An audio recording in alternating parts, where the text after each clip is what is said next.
तिचं age I think 35-40 किंवा above 40 असेल. तर तिला असं विचारायचं आहे की गर्भाची पिशवी तिने काढलेली आहे.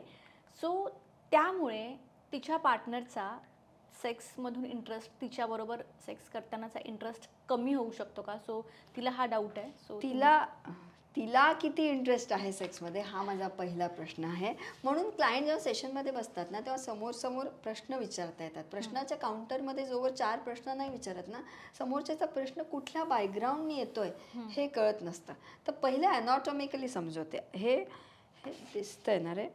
सो दिस इज आर पिशवी. ओके, म्हणजे हे फॅलोपियन ट्यूब्स, इथं गर्भधान होतं, हे इथं आपल्या ओव्हरीज असतात आणि हा पिशवीचं तोंड. मग इथं आपला वजायना असतो आणि मग इथं वजायनल ओरिफेस जिथून पेनिस आत जातं आणि देन इथे आपण समजू आपला बाहेरचा वल्वा पार्ट. सो इथून जर तू विचार कर पेनिस कुठवर जातो, इथवर जातो जास्तीत जास्त. आणि इथं तर सर्विक्सचं असतं, त्यामुळे 6 इंच 8 इंच कितीही असू दे ते जाऊन इथं धडकणारच. आणि आपल्याला मी जसं तुला म्हणत होते ह्या वजायनाला फक्त पहिल्या 3 इंचीला सेन्सिटिव्हिटी असते, नंतर काही आपल्याला कळत नाही. आता पिशवी काढली म्हणजे हे काढलं, सो यूट्रस बाहर निकला. कुछ चीज़ों में ओवरी निकलती है, कुछ में ओवरी नहीं निकलती है. ओवरी तर असेल तर हार्मोनली काहीच प्रॉब्लेम होत नाही, कारण फक्त ही पिशवी म्हणजे एक अशी अशी एक बाटली होती सपोज, त्याच्यामध्ये म्हणजे सगळं रक्त बाहेर येणार, बाळ राहणार, हे फक्त काढलं. ओवरीज इंटॅक्ट आहेत, तर हार्मोनली सगळं नॉर्मल आहे. सो युअर हा वल्वा आहे, हे अजून पण तुमचं पेनिस इथे जाणार, तुमचा सेक्स अजून पण चालतो. तुमचा सेक्स फक्त ह्या एवढ्याच भागात होतो. त्यामुळे पिशवी असली काय नसली काय, ऑपरेशन केलं आहे, काढलं आहे, सोनोग्राफीमध्ये दिसतं म्हणून माहिती, otherwise too nothing happens.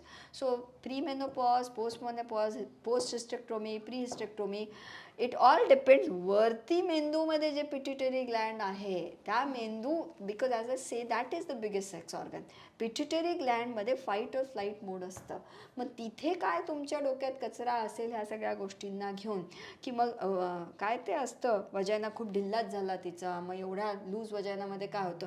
100दा sex करून कुणाचं लिंग कधी ढिलं झालं आपण कधी ऐकलं नाही. त्यामुळे सेक्स करून वजायना ढिला होत नसतं. वजायना अंदर का इत्तूसा नली आहे, वो क्या लूज होगा. पेल्विक फ्लोर लूज होतात, हार्मोनल इम्बॅलन्स होतो.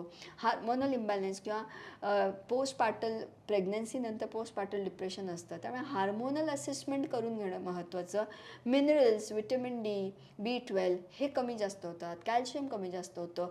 मिनरल्स जर इम्बॅलन्स असेल तरी सेक्सच्या इच्छेला प्रॉब्लेम होतो. पण पिशवी असो नसो, एक बाई पार 80-90पर्यंत पण सुंदर. कारण क्लिटरस मी आज मी मॉडेल आणायला पाहिजे होतं. क्लिटरस इज सच अन ऑर्गन जे डेव्हलपच 25 नंतर होतं आणि त्या क्लिटरस ऑर्गनचं काम फक्त आणि फक्त प्लेजर आहे. म्हणजे माझी बायसेप, मी जिमला दररोज जाते, तर my bicep is building up daily. Similarly जर तुम्ही क्लिटरल स्टिम्युलेशन करताय, पिशवी तर आतली काढली ना गं, लिंग पण आत जाणार आहे. 70ची बाई, माझ्याकडे 76 वर्षाची बाई आली होती की मॅडम तुम्ही ते ऑर्गॅझम जे सांगता मला ते अनुभवायचं आहे. मग तिला क्लिटरल स्टिम्युलेशनला 76च्या बाईने ऑर्गॅझम अनुभवलं ना.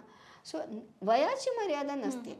हार्मोनल मेडिकल रिझन्स असतात. You can figure it out, you visit a gynaecologist, you visit people like us, figure it out and just continue.